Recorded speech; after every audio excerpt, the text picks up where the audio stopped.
Hey there, welcome to Millennium Milestone Presents, a site dedicated to storytelling in books, movies, video games, and other exciting genres, where the only thing more dangerous than a Disatosaurus Rex is a corporate executive with a business plan. Okay, let's just talk about the T-Rex in the room. Or maybe not entirely in the room. Jurassic World Rebirth. They're calling it a rebirth, but after 6 movies, multiple destroyed islands, and enough corporate malfeasance to make LexCorp look like a friendly startup, you have to ask, is this a glorious phoenix rising from the ashes, or is this like the goat from the first movie, just gone? I walked into that theater with my heart on my sleeve and my skepticism cranked to 11. I mean, how many times can we learn the lesson of making dinosaurs is a bad idea before it sticks?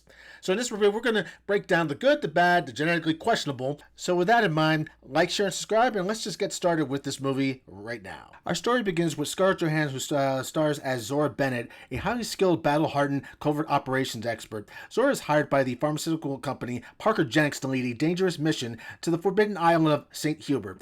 Her objective is to retrieve genetic material from dinosaurs that could lead to life-saving medical breakthroughs. Haunted by the loss of a teammate on a previous mission, she takes the high-paying job for a fresh start, but finds her morals tested throughout the perilous expedition. The cast is also rounded out by other actors such as Mahershala Ali as Duncan Kincaid, Zora's most trusted confidant, and Catherine DeBoat transporting the extraction team. You are the dumbest, smart person I have ever met in my life. Next up is Jonathan Bailey as Dr. Henry Loomis, a brilliant and passionate paleontologist who studied under legendary Dr. Alan Grant. Dr. Loomis is recruited for the mission due to his expert knowledge. He is driven by a genuine love for dinosaurs and the scientific potential their DNA holds for humanity, often clashing with more cynical and profit-driven members of the team. What a wuss! Oh, we'll definitely get into that. Trust me, it will be talked about. Now, what can I say about Jurassic World, let alone the 6 other versions that have been out so many times over? This series has played by the same tired beats when it comes to dinosaurs on island. Don't go. Must go anyways because we need something on island. Say a kid who wanders mysteriously into that island and is stuck there, like in Jurassic Park 3. Or if you need a scientific piece of medicine that needs to be extracted for money. Wow, those are great motivations. But again, this is what I'm being fed every time with a Jurassic Park movie in general. It's the same tired beats of characters that near misses, contrived story plots that don't get you anywhere excited as they used to be in the very first movie.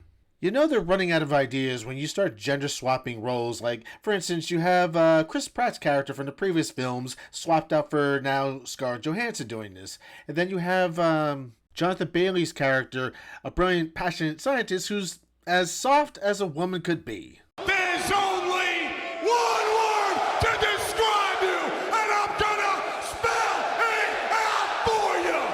S-A-W-F-T.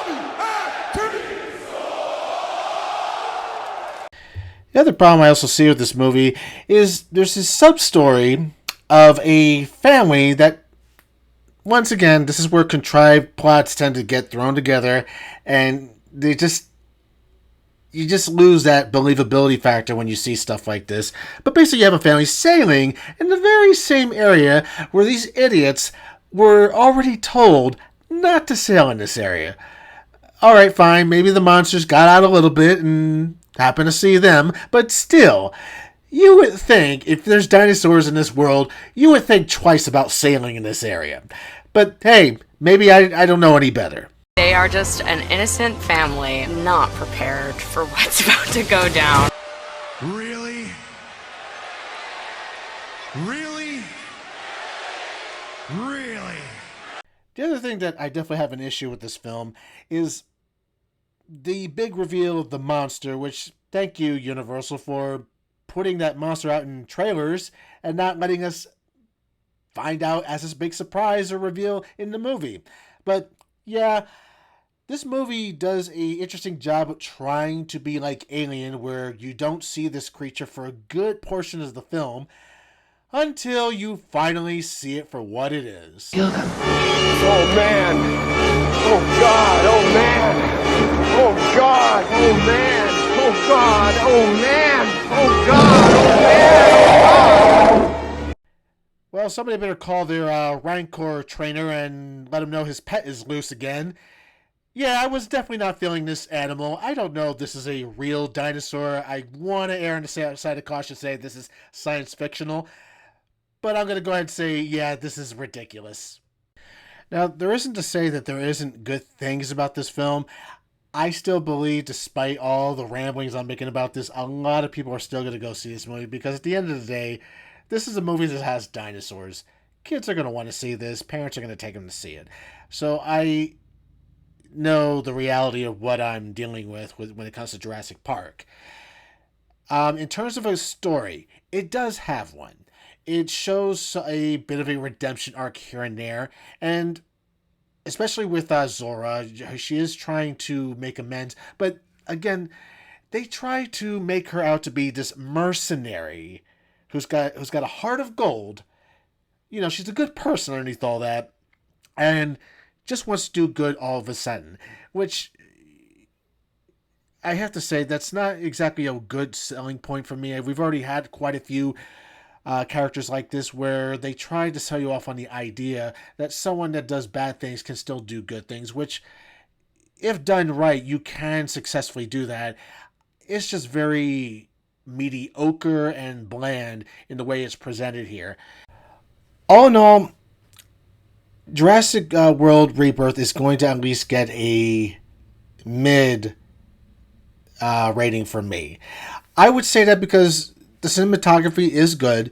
There is a consistent story written by David Keff, who I should mention wrote the original Jurassic Park The Lost World.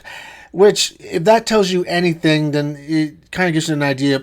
And I'm sorry, I should also reiterate that Kev also wrote alongside with Michael Crichton when he was around for the script of the first Jurassic Park. So it did get the right person for this job.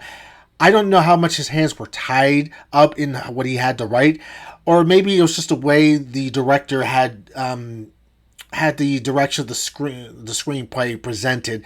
But mid is the most I'm willing to give for Jurassic Park because, again, you can only use the same tried tricks so many times to get us to watch a movie like this. And particularly, I'm not hating on this movie, but I'm not impressed by anything I've seen. None of this is anything I've not seen in previous Jurassic Park films. But hey, maybe I'm wrong, and maybe there are other insights that the rest of you have that you've seen about this movie as well. If you have a moment and can comment below to let me know what you thought of the film, what were some of the good parts that you liked, I'd want to hear about it too. So like, share, and subscribe, and you best better believe I'll be back.